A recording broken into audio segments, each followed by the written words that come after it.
One.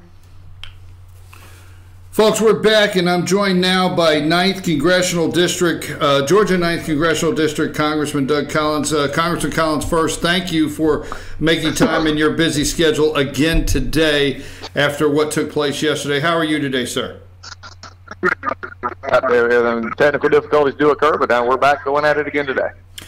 Okay, your time is very short. You've got 100 things going on, but yesterday I would not have been able to ask you this question right out of the box.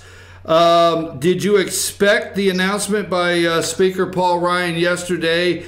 Did that come as a shock, or did you guys have this, were you in on the plan, may I say? Obviously you didn't just come out there. What is the game plan for Republicans with the Speaker leaving? Just update us on that. Well, I think if you know Paul, and I know Paul very well, Paul, this was always been a concern on his heart, especially with his young kids. And in Paul's history, his dad died when he was the same age as his daughter, his oldest daughter now. So this has been something, and what I talk about a lot of times is people will say things about Paul Ryan or leadership. They may disagree with policies and attribute them to being other things other than just policymakers. But at the end of the day, Paul Ryan is probably one of the more honorable men that I've ever run across. And for him, this was a matter of conscience. He knew that he could run for re-election, win re-election in Wisconsin, and then he knew he wasn't going to stay, and then after the election say he's resigning. He said he could not look at us or look at the voters in Wisconsin and say that and lie. And so I respect that a lot. Now, does it cause some issues up here for us over the next few weeks? Probably so, and I think it's probably going to come to a head quicker rather than later. I don't think this will hold till November. I think there's going to be some issues up here in the next probably few weeks in D.C. that we're probably going to have to sort out. But at the end of the day, the main focus is keeping the majority, doing what we need to do. And if you look back over the last year from tax reform with the president, rolling back regulations, we've had one of the more successful runs under the last year with the Speaker and the Better Way agenda, which the President ran on and we ran on. I think we're just going to continue, as he said, to run through the tape with those agendas. Well, you said, he couldn't look at the voters of Wisconsin knowing he was going to resign and leave, and he couldn't look at you, the House of Representatives that he leads, and just look you guys in the face. But let me say this, what about the Republican majority? I mean, what about that? What about the commitment to trying to retain that majority? What about the commitment to the American people? Because you're Speaker of the House, you are representing a district, but you're still Speaker of the House. So my question is, how much difficulty does this put the Republicans in between now and November with some things unsorted, unsolved, and maybe some confusion for the voters? Well, again, and not to make light of it, but I think the vast majority of people, and I say this, who are non-related to political analysis or anything else, frankly, are going to care less whether Paul Ryan stays Speaker or not. I mean, there's some that will care, there's some that don't, but most people want to care about who they're electing in their local district. I can't think of anybody else who's done more in the last year to keep a Republican majority this cycle than Paul Ryan. He's raised $40 million. In the last year alone. He has broke every record for speakers imaginable, and he's continuing and raises. And as late as last week, raised $5.9 million last week. That money is going to continue to be there. What we're going to have to do, though, is keep our focus up here, and that we don't turn into a match in which we take our eyes off the ball, worried more about who's going to get an elected office within the conference as we are about getting the Pennsylvania seats reelected, the Wisconsin seats reelected, the California, Orange County seats reelected, the Missouri seats reelected. We've got to keep our focus there, and I think that's what we're going to be focused on. And if people can come together and do that, then the majority is going to be fine. At the end of the day, though, we're going to have to settle this. Our donors have to understand that the Republican majority matters. We've talked about this about elections. It's a really interesting situation here where you have a choice of saying, do you want Maxine Waters as head of financial services, or do you want a Republican, a Patrick McHenry, or somebody else who's going to actually lead and to bring down Dodd-Frank? Or Jerry Nadler is head of the Judiciary Committee, or Doug Collins is head of the Judiciary Committee. These are the kind of things, because if Jerry Nadler's head of the Judiciary Committee, all they're going to be focused on is impeaching the president. So these are the kind of things that we're going to have to focus on. All right, but let me ask you this: you brought up retaining House seats in Pennsylvania, and you went on to Wisconsin, you went on to Missouri. Obviously, we know, I think it's 24 seats the Democrats need to take control of the House of Representatives. Are those the areas that you're seeing? Is there a concerted effort to go and try to protect the most seats, the seats that are really up for grabs at Democrats? Is there that? How big is the concern that there's a blue wave?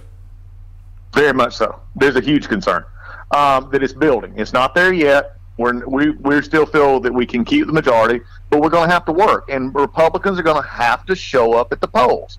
And what we just saw, and I just talked to Scott Walker, governor of Wisconsin. They just had another election. They've had a couple of little smaller elections that went Democrat to from Republican to Democrat, but they just had a statewide Supreme Court race in which a liberal Supreme Court person now basically beat very handily a conservative jurist up there in a statewide race. What he saw was, and what he and I talked about, was the fact that the Democrat turnout and fervor is extremely high. And they're turning out probably, if you want to compare it to 2010 and the Republican wave that came in 2010. That fervor that Republicans will go and vote, and Democrats who had just had elected President Obama, had gotten several things they wanted, were staying at home. This is something that we see typically in midterm elections, but it's not just the seats. I was in a seat recently, and I've looked at some polling data in which we've got suburban seats in which Republicans hold right now and won by 3 or 4 points, 4 or 5 points, in which the president is 25 points upside down, in which our incumbents are right now even in these races. These are races that if we don't keep, we lose the majority. And it's not just in Pennsylvania, where, by the way, redistricting killed us up there. We're going to probably lose 3 to 4 seats in Pennsylvania, not because of anything else, except they've just redistricted out of the competitive nature of these seats. What would you say to somebody that said, and Congressman, I try to frame the questions in the discussion. What would you say to somebody that just said, well, that you laid the groundwork to say that these districts were the president's 25 points upside down for the reason why the Republicans would lose those districts? I mean, how many districts in that frame are we looking at that is a concern for the Republicans this November? A bunch. There are a lot of those suburban districts in which the polling is not as good as we wanted. Now, does it mean necessarily, Brian, that number is what caused this? What I'm doing, and what I've called, and I'm working with our candidates all across the country, is to make these races local. All I'm saying is that shows the fervor right now of Democrats who want to come out, who are furious with what I believe has been a great administration. President Trump working to roll back regulations and strengthen our military, doing tax cuts, doing all those things. They don't like. They've been from minute one, since November of 16, they have been only focused on November of 18. That's all they're focused on. Right. What it shows is an intensity factor, and that's something we can't ignore. And I think what's going to happen, though, is in some of these seats in which the numbers are not as good for us. What is good is the individual representative is in that race is competitive or winning. We just got to keep that focus, because we've got to have our people turn out and make sure that they're voting. If they're not voting, we can lose some of these seats. And I think that's going to be an interesting, topic as we look across the country, and even starting in Georgia. Maybe not this election, but it could be this election, where you're going to see turnouts in districts like Rob Woodall's district. We saw it in Karen Handel's district, in which have been traditionally solid Republican seats, in which those numbers are much tighter than they have been.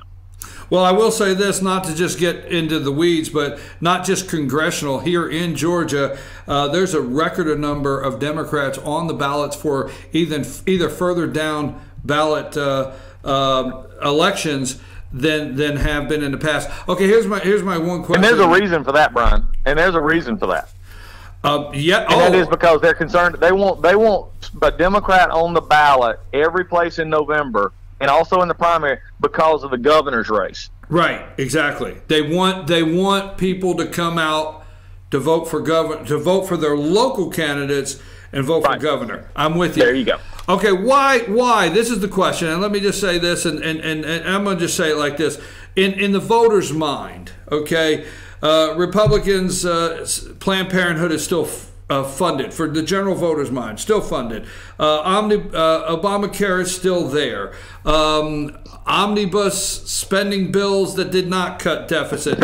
The list goes on for conservatives and even moderate Republicans that promises were made. So let me ask you, in general, for maybe speaking for all Republicans, I know you can't in the House, but why should the people come out and vote for Republicans? What is in the Republican platform for them to come out and vote for?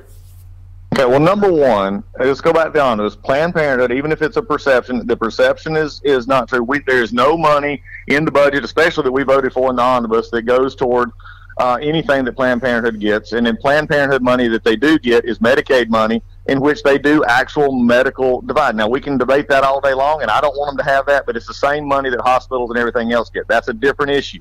The other issue, let's just put it pointedly.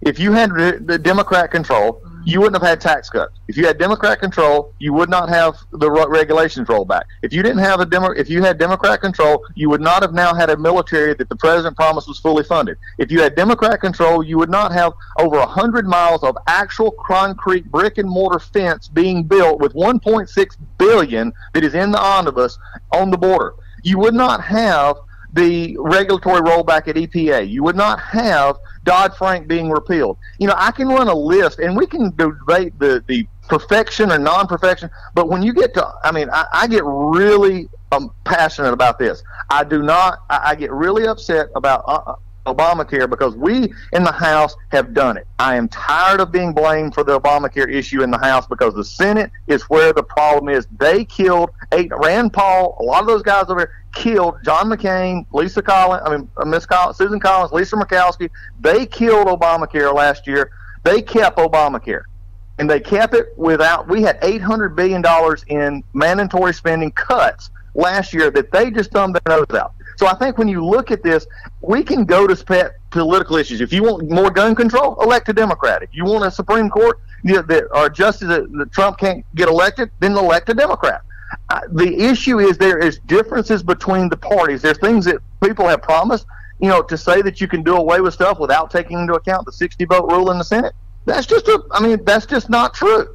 You have to deal with the realities until the Senate does what they're going to do. But all those things that I listed, if you don't like tax cuts, if you don't like regulatory rollback, if you like Dodd-Frank, if you like having our military spending cut, if you like having all these things, then vote for a Democrat.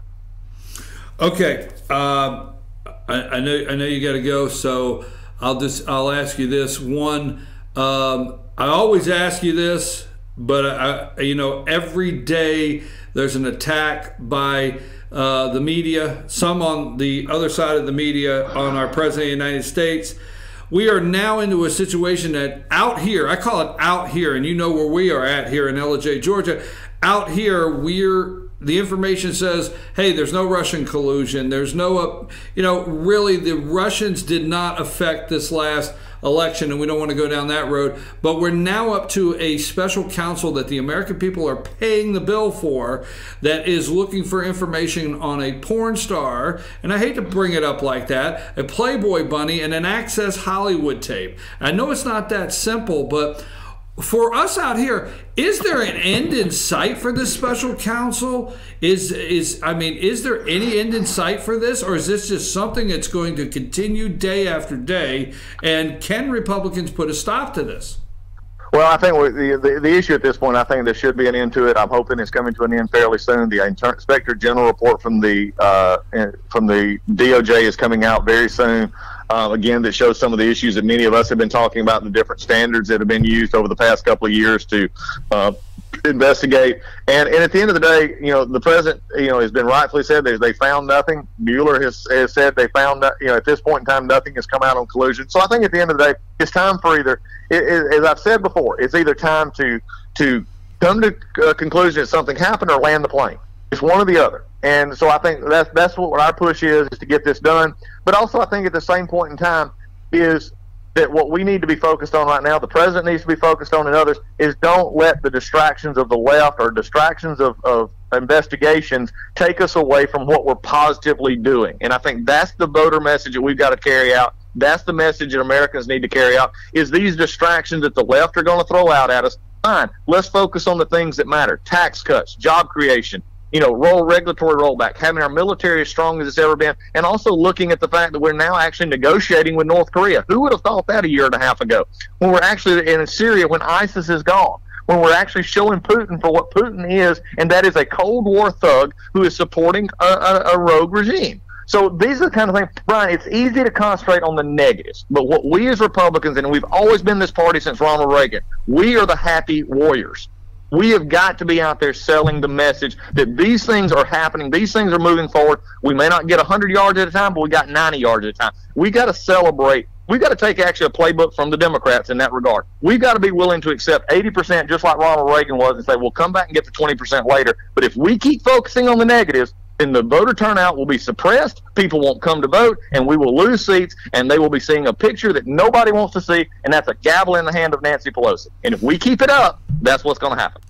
Next speaker, Scalise or McCarthy, is that the two choices? And have you made a decision on who you would support for the next speaker? What's going on there? Well, yeah, we'll see what happens the next little bit. I think it's going to probably happen sooner than later, and we'll see. But I think you got McCarthy, Scalise. I mean, they're in line right now, and to move, if they move up, I think that'll be the choices. We'll see what happens. I mean, I've learned up here, especially in these regards, this is the worst kind of discussion, because everybody sort of wants to be nice to everybody. It's just going to be a discussion. But I think McCarthy and Scalise, probably in that order, is probably is the votes that are out there. So we'll just see how it happens. You still support the president of the United States?